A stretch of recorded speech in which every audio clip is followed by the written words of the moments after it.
If you were to read the training data used to train GPT-3, it would take you over 2,600 years of nonstop reading.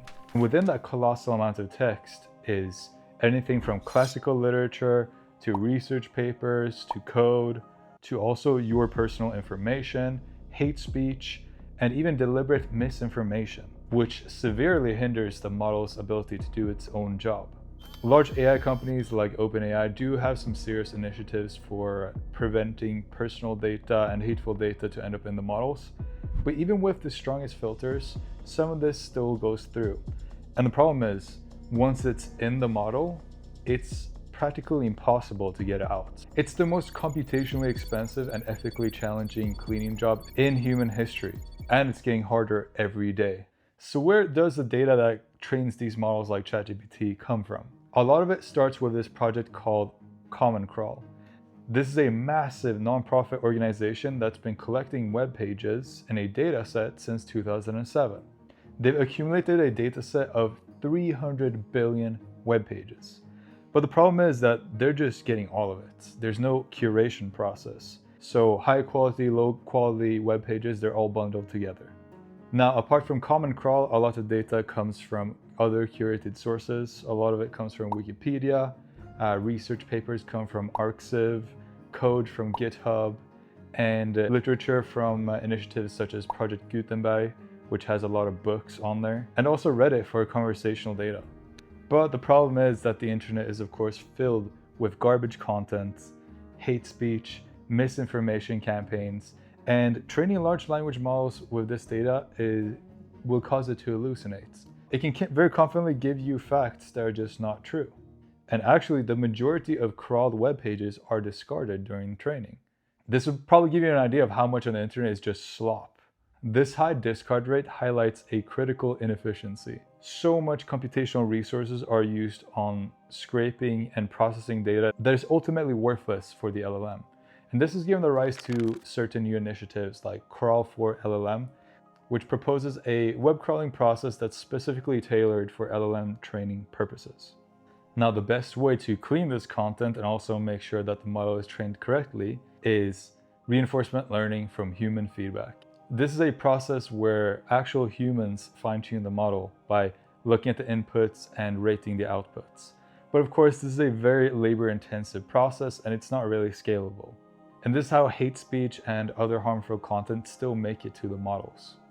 Now, of course, hate speech isn't the only real problem here. OpenAI and the other big AI companies do have initiatives to avoid personal data from ending up in the models itself.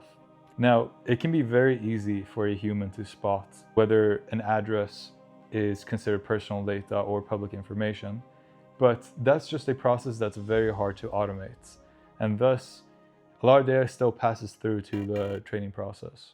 There can also be data that's inaccurate as well, from like smear campaigns, diss tracks, or maybe just your own interaction with ChatGPT, where you're describing yourself in a way that you're actually not. And you probably see how that could become a problem, that misinformation gets trained into the model, especially about individuals.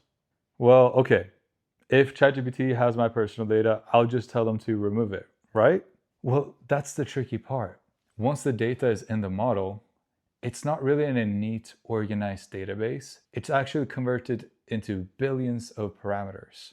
So if your HOMA just got absorbed by ChatGPT, there's no way for it to unlearn it. You can't unbake a cake. Large language models are trained on massive amounts of data. It's a behemoth that just learns and learns, but it never forgets. Doesn't that terrify you? It terrifies me. The good news is that the industry is starting to realize that quantity isn't everything. A smaller amount of high-quality data can achieve far greater results than a huge amount of low-quality slop. Since public data is readily available and most of it is trash, AI companies are now looking to include paywalled content in their models. And this is giving rise to a whole new industry of expensive licensing deals with premium content providers. For example, OpenAI has now partnered with the Financial Times and the Wall Street Journal, signaling a move towards a more premium, curated data model. So given the demand for high quality data and how every day it becomes more harder to find because there's so much AI generated slop happening every second, we can expect to see premium content providers getting into expensive bidding wars with AI companies on who can use their data to train their models. But we're still in the early stages, so legal battles about copyright, like the lawsuit filed by the New York Times, are still front and center. Copyright laws are trying to catch up, but as usual, they're very behind the technology.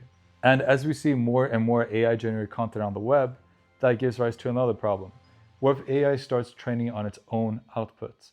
This could lead to like a continuous feedback loop, reinforcing the biases already existing in that model, leading to dumber and less creative models. As AI becomes more and more part of our lives, shaping our conversations, our work, and our personal lives, it's more important than ever to understand where the data is coming from and how it's used to train the models. So the future of AI doesn't depend on new algorithms or new data. It's more about cleaning up the digital mess that these models were born from. If you like this video and you'd like to learn more about the AI training process, I made this video which talks about why LLMs like ChatGPT and Anthropic are so agreeable, which you'll definitely like. Thank you so much for watching, and I'll see you later.